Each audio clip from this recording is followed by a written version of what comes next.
Glavni bogovi grčkog panteona, njih 12, bili su nastanjeni na vrhu planine Olimp. Vrhovni bog, Zeus, poveo svoju braću i sestre u rat protiv Titana, u kome su izvojevali pobedu. A bog podzemnog sveta, Had, iz jednog razloga nije uključen u ovu listu. Naime, Had nije imao mesto u grčkom panteonu, jer je gotovo svo vreme boravio u podzemnom svetu. A Platon je povezao njih 12 grčkih bogova sa 12 meseci. On je i Hada smatrao pripadnikom grčkog panteona, međutim on je kasnije isključen iz te skupine. Ajde da krenemo. Boginja Athena. Ona je jedna od najomiljenijih božanstva u grčkoj mitologiji, boginja mudrosti, časti i pravde. Majka je bila prva žena vrhovnog boga Zevsa, po imenu Metida. Kako se Zeus bojao da će Metida roditi dete koje će biti moćnije od njega, on ju je progutao, pa se boginja Athena rodila tako što je izašla iz Zeusove glave, dok je on gutao Metidu. Zeus je Athena svakako bila omiljena. Ona je darovala grčkom narodu maslinovo drvo. Listovi masline posjećaju na lepe, čuvene, sive oči boginje, jer to on je deo lista sive boje, pa kad duva vetar, veruje se da simbolizuje njene oči. A boginja Athena je zaštitnica glavnog grada Grčke, koji je dobio ime. Uostalom, kao i naše samobosluge. Bog Ares. Ares je u grčkoj mitologiji ono što je bog Marsa u rimskoj, dakle bog rata. Ali za razliku od Ine, koja je pokrovitelj strateškog rata, Ares je bog, ali krvi i drljaštvo u njemu. Prema legendi, on je predak poznatih Spartanaca, čuvenih ratnika. Također, veruje se da je upravo Ares otkrio grčki grad Tebu.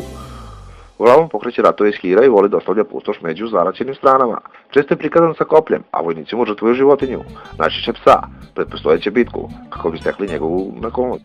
Neka pipnu moga psa, pa će da vide šta je rat. Boginja Demetra. Demetra kontroliše plodno zemlje, kao boginja poljoprivrede. Također, onima koji uče njene tajne daje život posle smrti. Neki naučnici veruju da tajni obred boginje Demetre poteče od obreda iz Ide, egipatske boginje. Ona se smatra vrlo sličnim boginjama. U staroj Grčkoj se verovalo da kad neko osoba neočekivano kine, zapravo ima proročku poruku od boginje Demetre, a ja kad kinem, moram kod doktora. Eto ti moja sudbina. Ajdemo dalje. Bog Jeste. Majstor kovač zanatlije među bogovima, zadužen za stvaranje oružja za bogove, a njegovo ognjište se nalazi u paklenoj unutrašnjoj planine Etna. Shodno tome on je bog vulkana. Također on je rođen, a da ga niko ni želeo. Sin Zevsa i Here, rođen kao bogalj. To je navelo njegove roditelje da ga se odreknu, izbace ga sa Olimpa.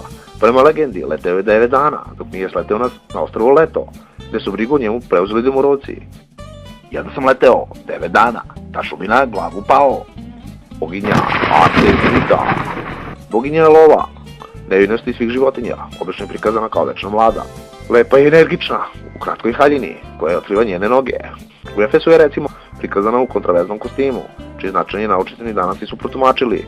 Njena haljina je od voća, saća ili delova žrtvovanih životinja, u njenu čast. Ona je slobodoljubiva mlada žena, koja voli da luta šumama, svojim ženskim saputnicama i voli prirodu i divljinu. Isto kao i moja bivša. Bog Dion, bog vina, Dion je poznat kao Bahat ili Liber. On je jedini u grčkom panteonu koji je pola boga, pola čovek. Naime, njegova majka, Semela, je žena, a ne boginja. A on je kao i Athena izašao iz Zevskovog tela, ali ne iz glave, već iz bedra. Zato se možda javila ideja o njegovoj divljoj prirodi i status boga plodnosti. S tim povezuje i delfin, a od biljaka vinova loza i bršljan. Dion su bile osobne vrste svečanosti posvećene bogu vina, jer u vinu je istina. Bog Apollo. Brat blizanac, boginja Artemide i najmlađe dete Zevsa i Lete. Apollon je bog svetlosti, muzike i poezije. Ali i proročanstva, simbol boga Apollon su sunce, lira, luk, strela, labud i miš. On je majstor, gađanju strelom, tako pobeđuju čudovišta, poput zmije, mjesto gdje su rođeni oni Artemida je ostrvo Delos, svetilište Apollona. Umetnost se prikazuje kao mlad čovjek koji u ruci drži luk ili liru. Bog Hermes, glasni bogova, a inače bog trgovine i razbojnika. Hermesovi simboli su krilate sandale, roda i kornjača. Sin Zevsa i nimfe po imenu Maja oženio je Driope i sa njom dobio sina Pana, boga prirode. Poznat je kao i čuvar duša, on vodi mrtve u podzemni svet. Do Skeleđija, Harona, koji ih potom prevozi preko reke Styx, u carstvu boga Hada. Hermesa bije glas da je lopov. Naime, dok je bio dete, ukrao je krdostoke Apolonu, a zatim za njega dobio liru. Ja sam to uradio, završio bi u ćuzu. Ajdemo dalje. Bog Poseidon, gospodar mora, zemljotresa i konja. Poseidon je srednji sin Kronosa i Rea, Zevsov brat. Neki naučnici veruju da je bio prvo bog zemljotresa, a kasnije poslije bog mora. Njegov pandan u rimskoj mitologiji je Neptun, a veruje se da Poseidon stvorio konja, ali i zebru. Boginja Afrodita. Grčka boginja Afrodita, boginja ljubavi, lepote i želje. Simboli su je golub, ptica, jabuka, pčela, labud, mirta i ruža. Veruje se da je rođena iz morske pene, udata je za Hefesa. A od imena ove boginje potiče termin za afrodizijak. Na ostrvu Kipru ima mnogo mjesta za koje se veruje da njima uživala boginja Afrodita, dok je boravila na zemlju.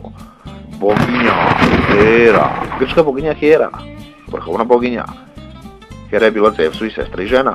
Zevsu je zaveo tako što se pretvorio u kukavicu, a kako je on bio vrlo neveran, Hera je stalno bila na oprezu. Svaku njegovu ljubavnicu surovo kažnjava. Kaže se da je Hera po lepoti nadmašila čak i moćnu Afroditu. Bog neba, grmljavine i ujedno vrhovni bog grčkog panteona. Pandar mu je rimski Jupiter. Bio je vladar univerzuma sa jednom velikom manom. Bio je veliki ženskaroš. Njegove ljubavne igrarije su predmet brojnih grčkih legendi. On je otac mnogih bogova, poput Atine, Hefesa, Apolona, Artemide, ali i Herkula. Bezbroj smrtnika, ali i 9 muza. Zeus se prikazuje kao bradati starac, koji ipak ima mladalački izgled, a u rukama drži nekoliko munja. Čuvena Zeusova statua je jedno od 7 svetskog suda.